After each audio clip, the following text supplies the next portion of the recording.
There is a report that Ruben Amorim is not happy with the board because of the way they go about this summer transfer business to bring in players.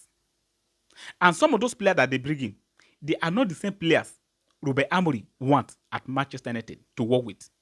Because of that, Ruben Amorim is not happy with the board. And with the statement that the board released that they don't want to bring in players for manager alone. They want to bring in players for club and future purpose. Not that any manager that arrive will say that I need my own players to work with. The board don't want that again. Before any players will arrive at Manchester United, that player must be player. Even though the current manager left, any manager that want to come will use those players. That's the type of player that the board is going for. And look at all the players that Erik ten Hag bring in.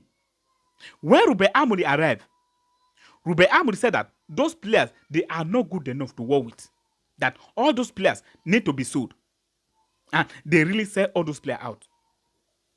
A player that Manchester United signed 100 million, 80 million. Look at how much Manchester United sell all those players out. Why? Because Ruben Amorim said that those players, they are not good enough. And the board don't want to make that mistake again. Before any manager can bring in players, the board must assess those players, those options, to know that if those players, they are good enough for Manchester United, if they can play any position, if they can play for any manager that will come in, before the board can sign all those players. And if you look at the sign of Mbeumo and Matheus Cunha, Mbeumo, Matheus Cunha, they can play different type of information. They can play under different manager.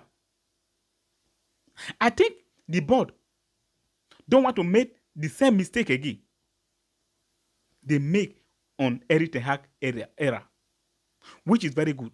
If Ruben Amorim want to get angry because of that, he should get angry. Nobody care. All we want is the betterment of Manchester United. That's what we want.